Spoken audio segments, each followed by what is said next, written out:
I want to spread awareness for one, the care house here, the care house of the Pee Dee, and just let kids understand that there's kids just like them that have gone through the same things. This is something that, some people don't want to talk about, but it obviously is something that needs to be talked about more, and it's really important to me, and I'm very, nervous about coming forward, but very happy that I've decided to, try to spread awareness. And we live in a terribly trying time right now, and I really just want to try to, spread some goodness in this community and, make a difference, whether it's one kid or 100. I just really want to make a difference in children's lives, going forward. My name's John Weiss Jr., and from the ages of 10 to 14, I was a victim of sexual abuse. Why I kind of am making this video is I think it's a big topic that people sometimes don't talk about, but needs to be talked about more. Making this video was really hard for me.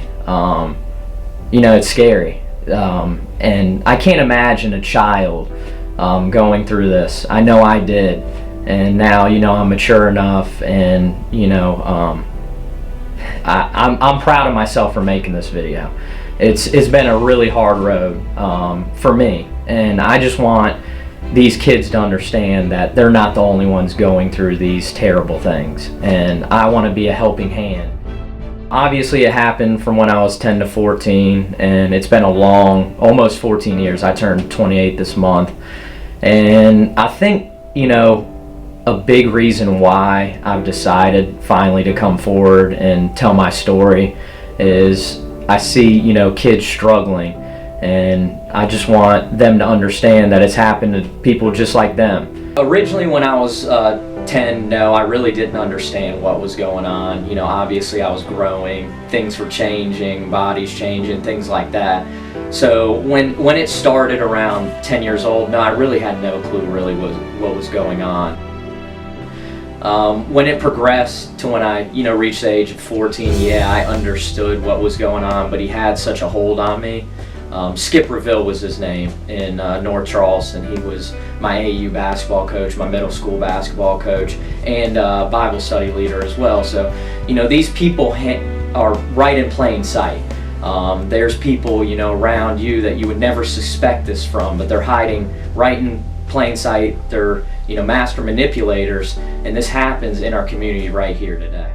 Never feel embarrassed. It's not your fault. I just want to let you know that you're the victim in the situation, and if it's happened to you, don't feel embarrassed or ashamed.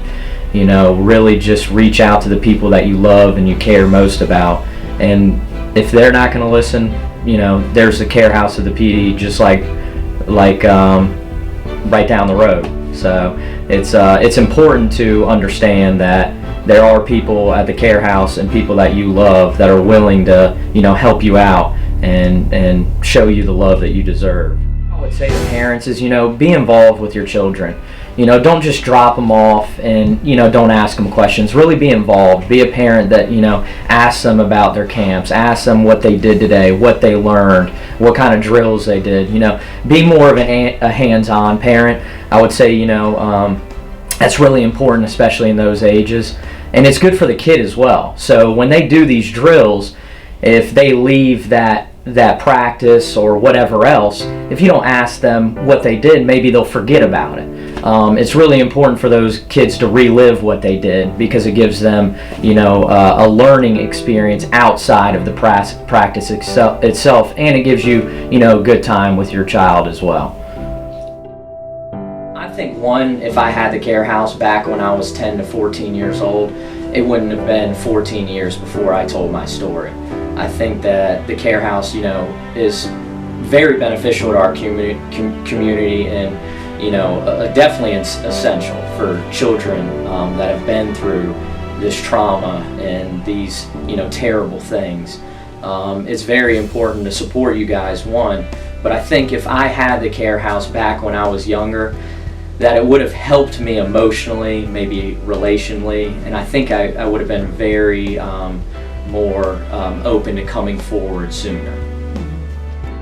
anything they need from me. And especially raise awareness for you guys, because I'm so passionate and understand how much you guys provide to this community. Like I said before, you guys are essential. These kids need help. These kids need people to talk to like you. They need a safe environment to heal. And I didn't have that. I went off to college and I pushed, so I had no time to think about this stuff. And now we're 14 years later and I'm finally telling my story.